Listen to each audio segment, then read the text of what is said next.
Peoples party باہر نکل گئی, ANP باہر نکل گئی, تسی رہ گئے. میرا خیال ہے کہ ان کو واپس لانا چاہیے ایسے گولز کے ساتھ جو دونوں کے لیے ایکسیپٹیبل ہوں. ان کی جو کنسیڈریشنز ہیں یا جو بھی ان کی مجبوریاں ہیں, جو پہلے آپ بات کرتے ہیں, اگر کوئی ڈیسیشن کی ہے تو اس کا مارجن رکھیں, اس کے لیے مارجن رکھ لیں. مجھے کہ میں اسفندیار ولی کے پاس کل چلا جاتا ہوں, مجھے کہ میں آصف زرداری کے پاس چلا جاتا ہوں, I have no problems with that. لیکن دروازے تو نہ بند کریں.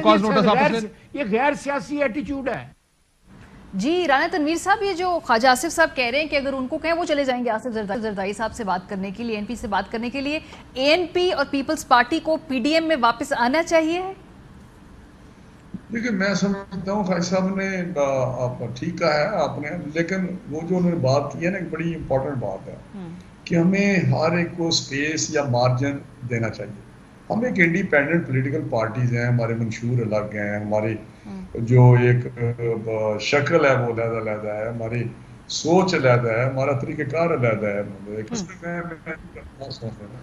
میں اس کو یہ کہتا ہوں کہ ہمیں مارجن واقعی کرنا چاہیے, اور اس کے لیے کوئی اگر ہم پارلیمنٹ کے اندر جوائنٹ اپوزیشن کے طور پہ کام کر رہے ہیں, مور اور لیس 90% ہم بیٹھ کے مشورے کرتے ہیں پیپلز پارٹی جتنے بھی ہیں سارے, تو یہ اندر کی کہانیاں جو ہیں وہ نا مطلب وہ تو کسی نہ کسی جگہ پولیٹیکل پارٹیز ہیں اور اپنے اپنے انداز سے چلتی ہیں.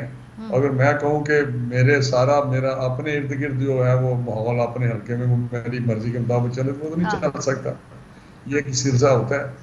لیکن میں جو بات کر گھر نہیں چلتا اس طرح, لیکن یہ بات درست ہے کہ ابھی بھی ہمیں بیٹھ کے کوئی نہ کوئی راستہ نکالنا چاہیے, کیونکہ پاکستان کے جو ڈیموکریٹک ادارے ہیں یا دوسرے ادارے ہیں وہ یا جو گورننس کا حال ہے یا جو پاکستان کا حال ہے, پاکستان کے اس وقت بے مختلف بحرانوں میں پھنسا ہوا ہے, بمر میں.